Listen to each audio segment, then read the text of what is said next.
Kerala technical യൂണിവേഴ്സിറ്റിയിലെ BTech വിദ്യാർത്ഥികളെ ബാധിക്കുന്ന ഇയർബാഗ് സിസ്റ്റം റദ്ദാക്കണമെന്ന ആവശ്യത്തിൽ പ്രതിഷേധം ശക്തമാകുന്നു. ചില ബാച്ചുകളിൽ നടപ്പിലാക്കുന്ന ഇയർബാഗ് നയം പുനഃപരിശോധിക്കണമെന്ന് വിദ്യാർത്ഥികൾ. ഇയർബാഗ് സിസ്റ്റം നടപ്പിലാക്കുന്നത് സംബന്ധിച്ച് സർവകലാശാല സമഗ്രവും സുതാര്യവുമായ ഒരു സർക്കുലർ പുറപ്പെടുവിച്ചിട്ടില്ല എന്ന് വിദ്യാർത്ഥി സംഘടനകൾ പറയുന്നു. ദിവസങ്ങൾ നീണ്ട വിദ്യാർത്ഥി പ്രതിഷേധങ്ങൾക്കാണ് കേരള ടെക്നിക്കൽ യൂണിവേഴ്സിറ്റി സാക്ഷ്യം വഹിക്കുന്നത്. KTU വിദ്യാർത്ഥികളുടെ ഇയർബാഗ് ഒഴിവാക്കണമെന്ന ആവശ്യത്തിലാണ് സംയുക്ത വിദ്യാർത്ഥി സമരം നടക്കുന്നത്. 2019 സ്കീമിലെ ബിടെക് വിദ്യാർത്ഥികളെ ബാധിക്കുന്ന ഇയർബാഗ് സിസ്റ്റം റദ്ദാക്കണമെന്ന ആവശ്യത്തിൽ പ്രതിഷേധവും ഉയരുകയാണ്. വിദ്യാർത്ഥികളുടെ ഭാവിയെ ചോദ്യം ചെയ്യുന്ന നടപടി ഒഴിവാക്കണമെന്ന് വിദ്യാർത്ഥികൾ തന്നെ പറയുന്നു. ഇവര് കൃത്യമായ ഒരു സപ്ലി റിസൾട്ട്സോ അല്ലെങ്കിൽ റിവാലുവേഷൻ റിസൾട്ട്സോ ഒന്നും കൊടുക്കുന്നില്ല. ഈ സപ്ലി റിസൾട്ട്സ് എന്ന് പറയുന്നത് സപ്ലി റിസൾട്ട്സ് നമുക്ക് ഓൾറെഡി വരും. എന്നിട്ട് നമ്മൾ റിവാലുവേഷൻ കൊടുക്കും. റിവാലുവേഷൻ കൊടുക്കുന്ന സമയത്ത് ഈ റിവാലുവേഷൻ റിസൾട്ട്സ് അടുത്ത സപ്ലി വരുമ്പോഴാണ് റിസൾട്ട്സ് വരുന്നത്. ഇതിൽ അത്രത്തോളം ഒരു പ്രശ്നമാണ്. അപ്പം നമ്മൾ ഈ പാസ്സായാൽ തന്നെ ഇത് ഒന്നുകൂടെ നമ്മൾ രജിസ്റ്റർ ചെയ്ത് ഒന്നുകൂടെ എഴുതിയാലും ഇത് പാസ്സാക്കില്ല. പിന്നെ ഇയർബാഗ് ഒരു നോട്ടിഫിക്കേഷനും ഇല്ലാതെയാണ് ഇപ്പോൾ ഇംപ്ലിമെൻറ്റ് ചെയ്യും എന്ന രീതിയിൽ ഇമെയിലുകൾ അയക്കുന്നത്.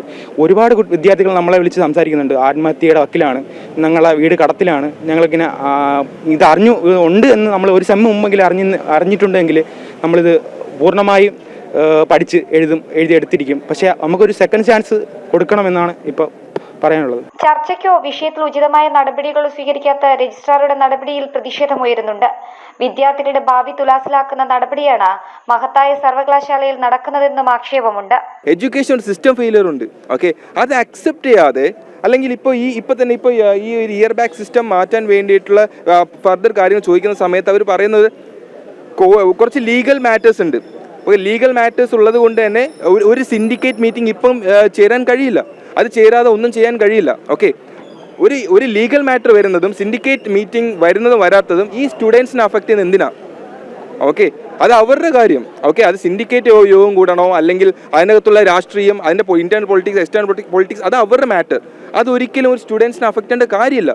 ഇവരെന്തിനാണ് ഈ യൂണിവേഴ്സിറ്റിയിൽ ജോയിൻ ചെയ്തിരിക്കുന്നത്? പഠിക്കാനാണ്, എഞ്ചിനീയേഴ്സ് ആവാൻ വേണ്ടിയിട്ടാണ്. ഓക്കെ, അപ്പോൾ കൃത്യമായിട്ടുള്ള ഒരു സിസ്റ്റം ആദ്യം ഉണ്ടാവണം. കൃത്യമായ ഒരു എഡ്യൂക്കേഷൻ സിസ്റ്റം പ്രോപ്പറായിട്ട് നടക്കണം. യൂണിവേഴ്സിറ്റി സിസ്റ്റം പ്രോപ്പറായിട്ട് നടക്കണം. നിലവിലെ അക്കാദമിക് പ്രായോഗിക സാഹചര്യങ്ങളിൽ ഈ നയം നടപ്പിലാക്കുന്നത് അന്യായവും ഇത് ബാധിച്ച വിദ്യാർത്ഥികളുടെ അക്കാദമിക് കരിയറിനും മാനസിക ക്ഷേമത്തിനും ദോഷകരവുമാണ്.